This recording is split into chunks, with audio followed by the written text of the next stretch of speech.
हम उस समय की भी याद दिलाते हैं जब हम विपक्ष में थे और राज्यों में हमारी सरकारें थी, तो गुजरात मॉडल की चर्चा होती थी कि विकास, पारदर्शी शासन, भ्रष्टाचार मुक्त शासन किस ढंग से आगे बढ़ रहा है। याद करिए, मध्य प्रदेश में हमने ऐसी योजनाएं लागू की थी कि बच्चियों का, कन्याओं का भविष्य सुरक्षित हो सके। कर्नाटक में हमारी पहली सरकार थी 2008 में, जिसने कि किसानों को 1 साल के लिए यानी प्रथम वर्ष के लिए बिना ब्याज के ऋण देने का प्रयास किया था और उसे सक्सेसफुली इंप्लीमेंट किया था। केंद्र सरकार की उपलब्धियां अलग हैं, परंतु आज कांग्रेस पार्टी, जो कि देश की मुख्य विपक्षी दल है, वो जिन राज्यों में सरकार में है, वो कैसा मॉडल प्रस्तुत कर रहे हैं, उसकी वानगी हम आपके सामने रखना चाहते हैं। कर्नाटक भारत का अत्यंत महत्वपूर्ण राज्य है और जिसमें अपरिमित क्षमता है, पर दुर्भाग्य से पिछली बार कांग्रेस के हाथ में शासन आया और अभी जो समाचार आया है कि कर्नाटक की वाइन मर्चेंट एसोसिएशन ने, यानी शराब के व्यापारियों की एसोसिएशन ने 6,000 करोड़ रुपए का शराब घोटाले का आरोप कांग्रेस की सरकार पर लगाया है। यह भारतीय जनता पार्टी या विपक्ष के द्वारा लगाया गया आरोप नहीं है, यह उस भ्रष्टाचार के भुक्तभोगियों के द्वारा लगाया गया आरोप है। कर्नाटका वाइन मर्चेंट एसोसिएशन, और उन्होंने बाकायदा विस्तार से बताया है कि रेस्टोरेंट से लेके होटल्स तक किस प्रकार से अलॉटमेंट में विधिवत रूप से सरकार के भिन्न भिन्न स्तर पर बैठे हुए मंत्रियों और अन्य लोगों को वो भ्रष्टाचार का पैसा जाता था। यानी दिल्ली का शराब घोटाला तो आप सबको याद ही होगा, अब ये कर्नाटक का शराब घोटाला एक नए स्वरूप में सामने आया है। और शराब की लत बहुत बुरी होती है। शराब के बाद अगर दूसरी लत बुरी होती है तो वो जुए की होती है। तो कर्नाटक में चित्रदुर्ग के कांग्रेस के एमएलए ईडी के द्वारा ऑनलाइन सट्टेबाजी के मामले में मनी लॉन्ड्रिंग के आरोप में आरोपित हुए हैं और वो पहले भी अरेस्ट रह चुके हैं। अर्थात कर्नाटक कांग्रेस की सरकार, जो पहले भी दलित समाज के लिए स्थापित वाल्मीकि योजना का पैसा उड़ाती हुई, भ्रष्टाचार करती हुई दिख चुकी है, जो मूडा स्कैम में जमीन के घोटाले करते हुए दिख चुकी है, वो अब कर्नाटक में शराब और जुए, इन दो चीजों में आरोपित होकर गहरे सवाल खड़े हो रहे हैं। अच्छा, शराब और जुए के बाद तीसरी लत आती है लड़ाई की।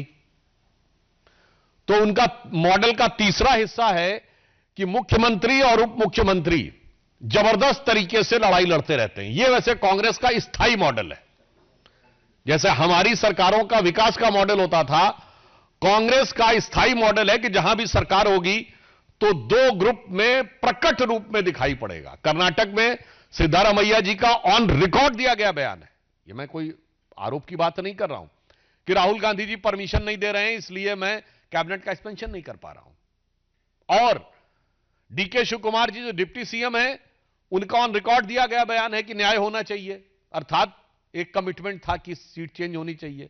छत्तीसगढ़ में तो भूपेश बघेल जी बनाम केएस सिंहदेव, तो राजस्थान में अशोक गहलोत जी बनाम सचिन पायलट, तो हिमाचल में सुक्खू साहब बनाम विक्रमादित्य जी।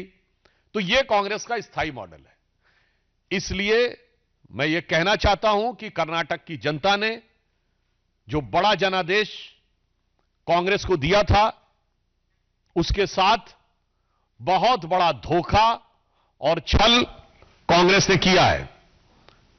शराब, जुआ और लड़ाई, ये तीन चीजें देखने को मिल रही हैं और इसमें कांग्रेस इस कदर मदहोश है कि उसे विकास और कर्नाटक की जनता के हित का होश नहीं रहा है। उन्हें समझाने पर भी कोई बात समझ में नहीं आ रही है। तो उनके लिए एक पंक्ति ध्यान आती है कि कांग्रेस मानो यह कह रही हो कि मुझको यारों माफ करना, मैं नशे में हूं और बोतल में मैं में नशा। यहां पे मैं का मतलब शराब होता है ना, बोतल में मैं में नशा और मैं नशे में हूं।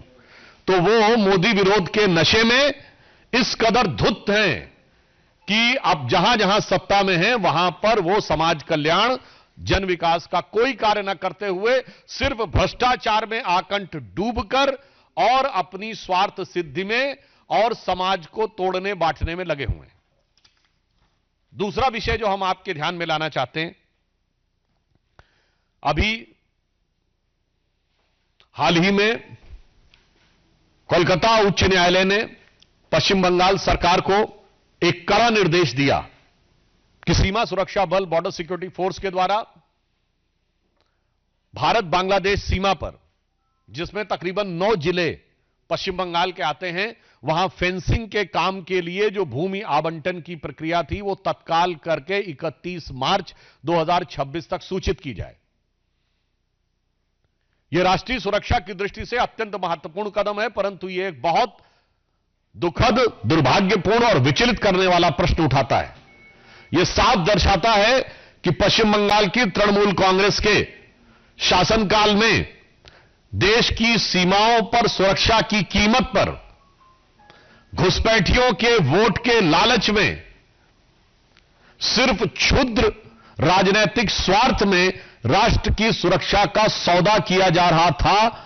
उच्च न्यायालय का निर्णय एक प्रकार से उनकी नीतियों पर करारा प्रहार है, जिसे अगर मैं एक पंक्ति में कहूं तो इस निर्णय के बाद वो नकाब उठ गया है कि पश्चिम बंगाल की तृणमूल कांग्रेस सरकार घुसपैठिया परस्त है और उसके शासनकाल में राष्ट्रीय सुरक्षा संकटग्रस्त है। और हमें पूर्ण विश्वास है कि राष्ट्रीय सुरक्षा को संकटग्रस्त करने वाली इस सरकार को, इस घुसपैठिया परस्त सरकार को पश्चिम बंगाल की जनता आगामी चुनावों में तृणमूल से उद्ध्वस्त कर देगी और भारतीय जनता पार्टी को निर्णायक, प्रभावी और प्रचंड जनादेश देगी, ताकि राष्ट्र की सुरक्षा और पश्चिम बंगाल के जन जन के विकास और कानून व्यवस्था तीनों को सुनिश्चित किया जा सके।